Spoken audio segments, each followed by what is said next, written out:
This is Fultoncards here, live and direct from Brooklyn, New York City. Let's go. In front of me today, 2021 Upper Deck SP Signature Edition K6 box number 5. Hopefully it's not jive, hopefully we thrive. So this is the second half of the inner. The first half was, I'd say, average.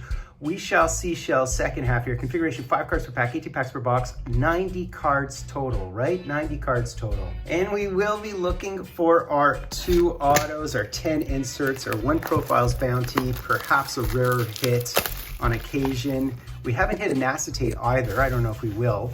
Some cases are replete with them and some cases have 0, or we'll have 1 or 2. So hard to divine and induce or deduct whether or not we will hit anything of that ilk. But let's have at it, guys. Let's just rock and roll today. We're gonna scroll. This is our box for May.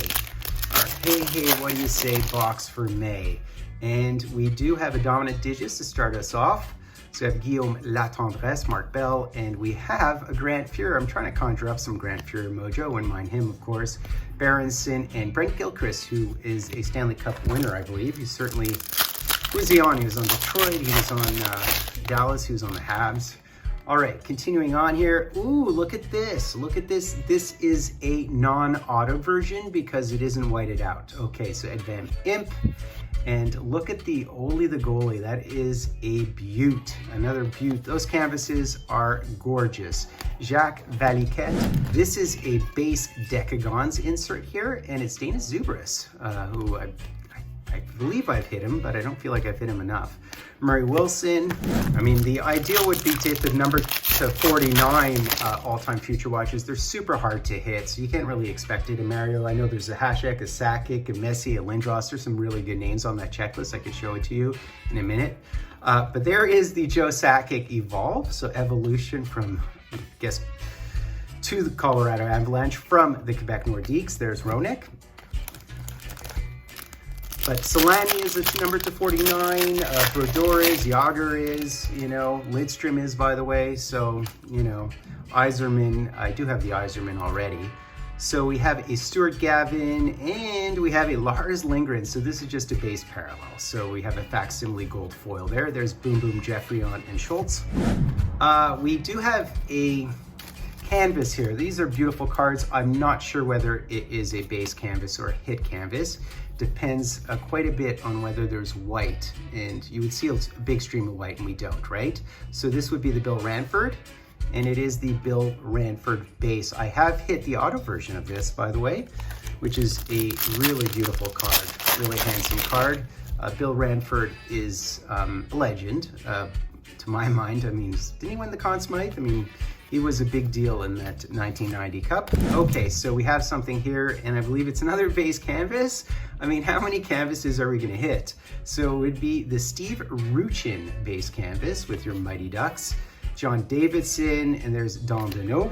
Pretty pedestrian box thus far. We do have, behind the Dennis Podvin, who's undervalued in the hobby, I can tell you that much, Nicky Lidstrom. He did, in fact, win the Calder, which is amongst, he also won Norris's, I believe, but he won the Calder. He put up huge numbers, as did Ray Bork, who also, I believe, won the Calder. If you're wondering about who won the Calder, including Makar, there aren't that many in history. So we do have the Mike Liut. I've certainly hit one of his autos in this set, and he was arguably one of the best goaltenders from the 1980s, certainly had the best record in the 1980s. So Josh Georges of your Buffalo Sabres and Habs, and there's Dave Andrzejczuk, who was pretty good around the net. Dallas Smith and Brian Holzinger. All right, I mean, we're due at this point. We're due for something. Oh, you know what? We have a Decagons here. We do have a Decagons auto. All right, well, let's see. I think quite a few of these, I do collect this set. So the question is, can I hit someone I haven't hit? I've hit the Sedins. Oh my God, look at the Lafleur. So let's see who we have here as a Decagons. Hair is good. Oh, it's Jerry Cheevers, of course. So I conjure up goalie mojo, and in fact, I hit the Jerry Cheevers. I've hit him before, though. I think I already have this one. I was, you know, it looks a little bit like the Sedins because you see the hair right away, and then the Marty Brodeur, I could actually show you what the Marty Brodeur looks like. It's like that rookie photo of his. So, but I know it's the cheesy. It is the cheesy. Very, very nice. I mean, the grouping's probably not the ideal grouping, but I mean, nonetheless, that's a great one. So he's a group D, which is 1 in 77. It's interesting. I think Glenn Hall's in the group D.